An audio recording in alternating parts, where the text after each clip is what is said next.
and welcome to African Voices Platform TV. Today we're in the United Kingdom at the UK-based Farmers Forum, a vibrant gathering of Zimbabwean and African farmers, agri-entrepreneurs and agricultural enthusiasts who are redefining what farming looks like across continents.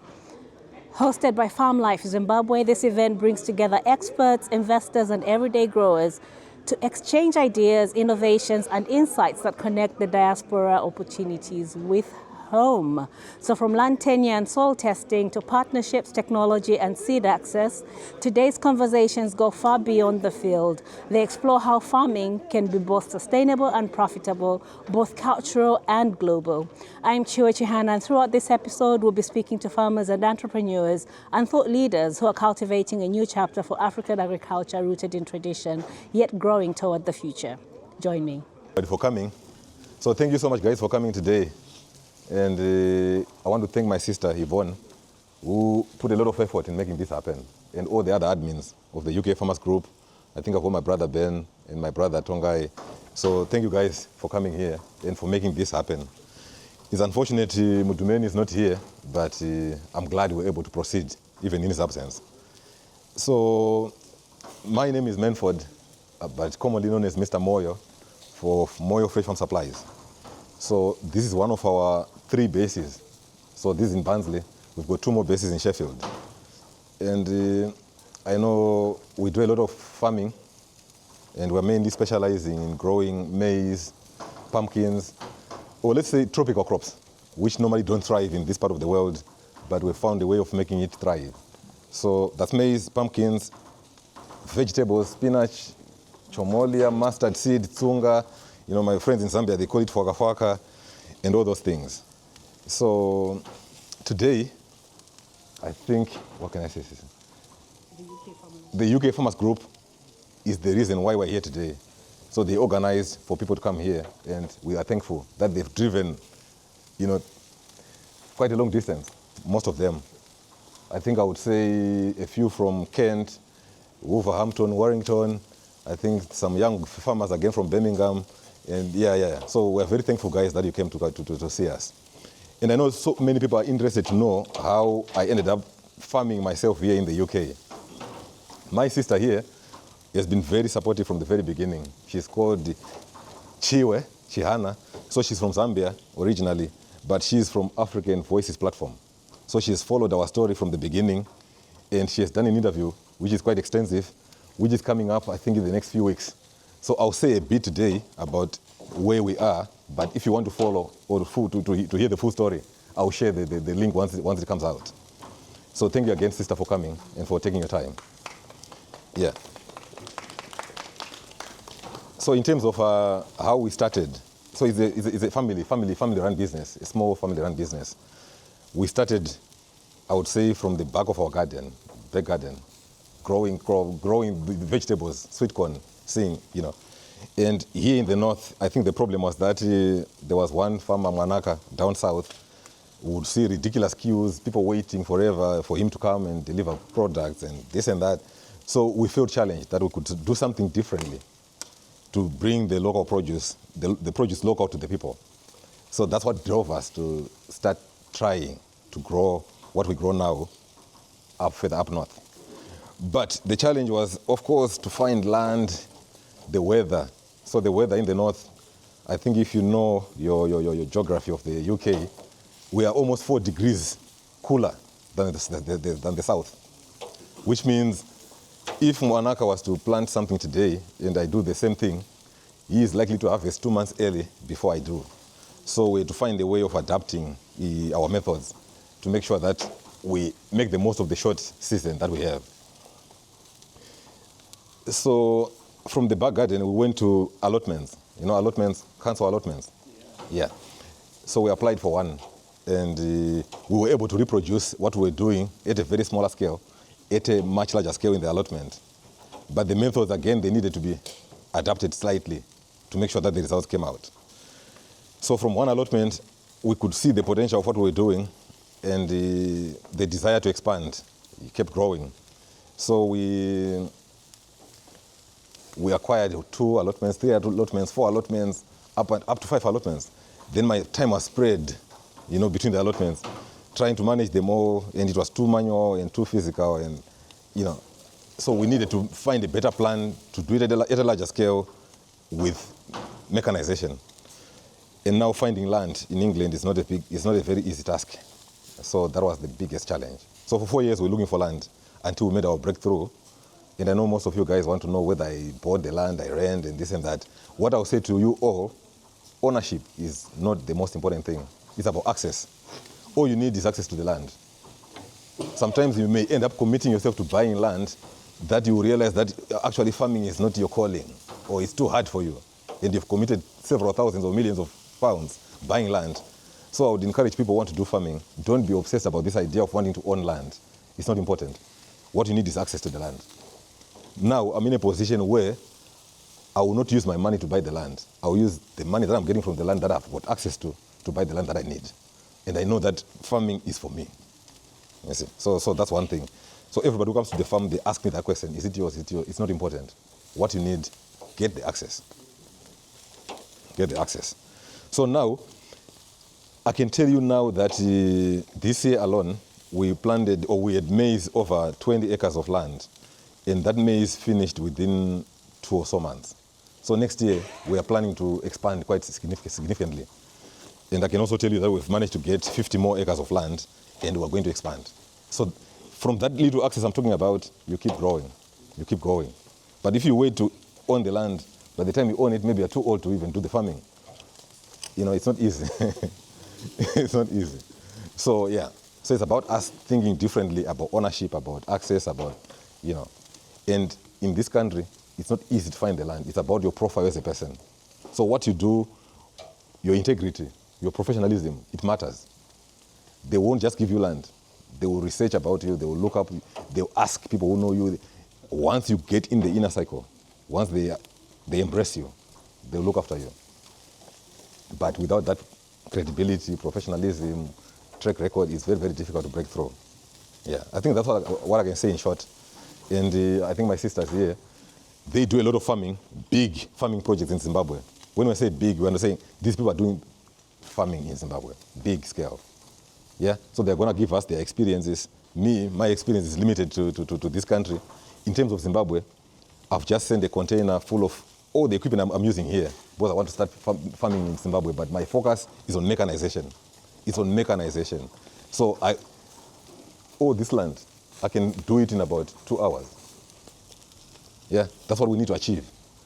Maize, once I grow the maize, that's it. The next time I'm in the field, I'm harvesting. Everything in between, mechanization.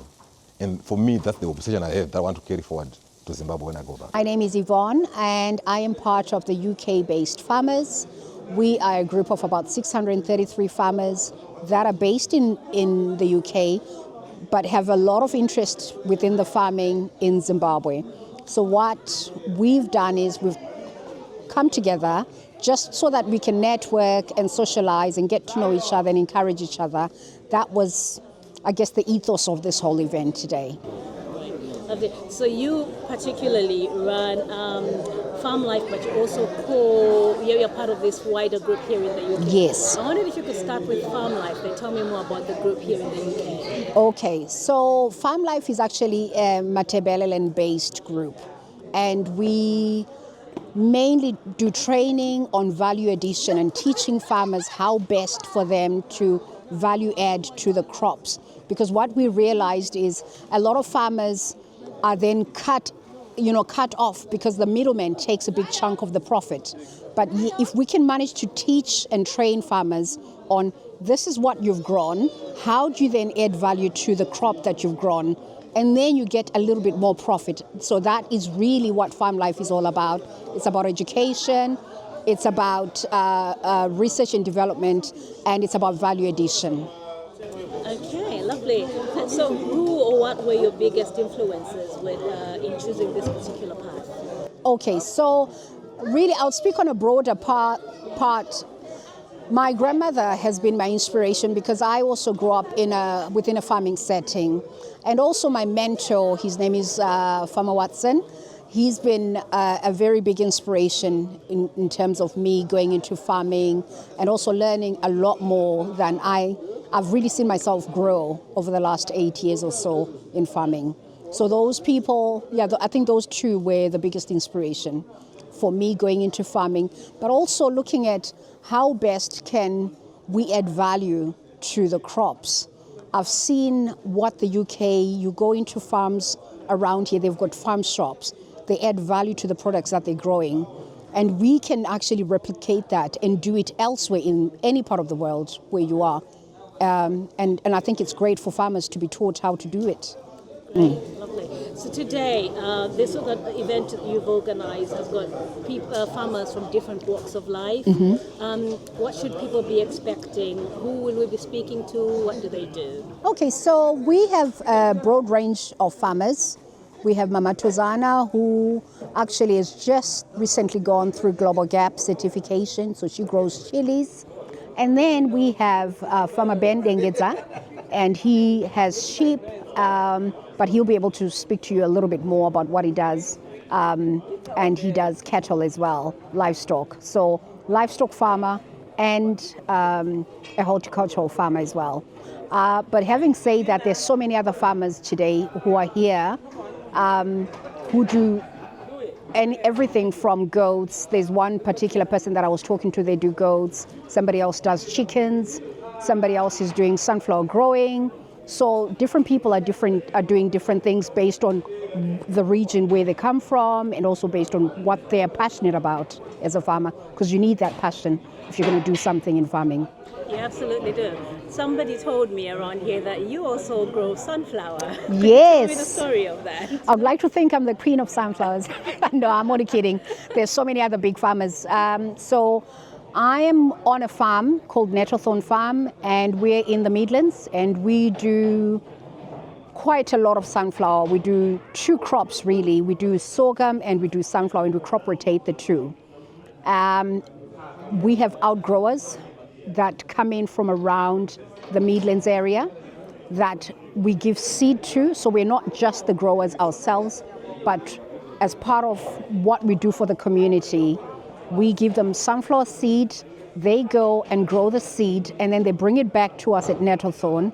We then crush the seed with a cold press, and then we produce the best, almost like olive oil, the best oil.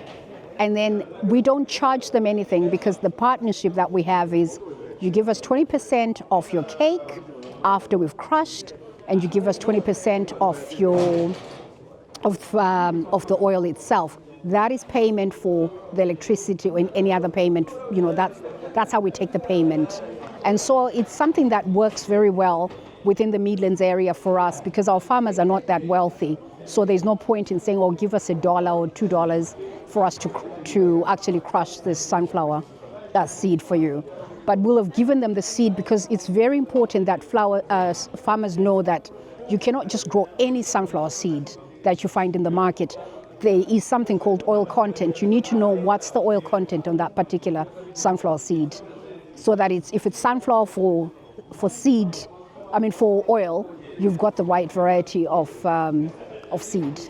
Great, lovely. Yeah. So how many farmers do you think you currently work with in the outgrower scheme? I would say on the list we had 100, but then some people come in and they are not on the list, because it's open to anyone who walks in. So farmers just come in, and sometimes we'd never write anyone's details, but they come in and they know that they can easily come in and have their sunflower pressed, and then they can collect a bag to plant for the next year from us. All right, so that's how you're assured that the seed they're planting is the one that you Yes. So it's about 100. I think I would say about 100 outgrowers. Great. I'm intrigued by your byproducts. So apart from the oil, do you produce anything? What do you do with the cake? So we produce a lot of cake, which obviously, as I said, we take 20% and then the farmer keeps the 80%. You can feed this to your turkeys, because turkeys love sunflower seed. Your cattle love sunflower seed. Your goats, every other livestock will have sunflower seed. So it's really good, because then you can then mix it, and then that lessens the amount of money that you need to buy, any feed from elsewhere, because then you just mix with what you've got on the farm. So a lot of farmers, they'll be growing maize. So you can crush a little bit of maize, mix it with your sunflower seed, and then feed it to your livestock. Welcome to African Voices Platform TV. Hi. I'm interested, you've got such amazing products on here. Could you walk us through who are you and what do you do? So I am called Tomorrow's Culture today, based in Sheffield. I started about 5-6 years ago. So what I try and do is to showcase products from different continents. Like those bags are from Kenya. Okay. I make my own stuff, things like hoodies, some of the products here. I do make them myself. I get this from Botswana and South Africa. Like what I'm wearing, Yeah. things I wear. You look lovely, by the way. Yeah. So what are you I make wearing? them from home. I'm home based. Okay. Just in the hats, I'll show you. Yeah. So I just upcycle sometimes some of the products, Yeah. you can see. So yeah, I am based in Sheffield. Okay. I do have an Instagram page called Tomorrow's Culture Today. If So anybody wants Tomorrow's to. Culture Today, okay, and that's on Instagram. Yeah. And so if people want to buy your products, are you just solely in person or how do they They get can them? do it via, if they message me, they can do it via the Instagram app. It's fine. Okay, so the Instagram app, and is there a telephone number people can call you as well, or a website? If they message me first, then I'll give them the number. Then I can, give them the number. Unfortunately, I don't have any business cards today. No problem, I that's normally have some lovely. business cards as well. Right, so it's cross-continental, you've got some Kenyan bags, you've got these Zimbabwean Zimbabwean stuff, products, yeah. and lots of beadwork from Botswana as Yeah. well. Yeah. Okay, lovely. Yeah. And what was that? Tomorrow's Culture. Tomorrow's Culture Today. Tomorrow's Culture Today. Yeah. And what's your name again? Tendai. Thank you so much, Tendai. Welcome. Thank you. And so there you have it. We've been at Moyo Farm right here in Barnsley in the heart of South Yorkshire, where we've had families, we've had barbecues, we've had so many people coming to join us. Some of the vendors include Goto Craft, who are sponsors. We've also had some fintech companies such as Mukuru and Diaspora Insurance. Thank you so much for joining me. My name is Stewardship, and I've been right here supporting a Zimbabwean-owned business in Barnsley.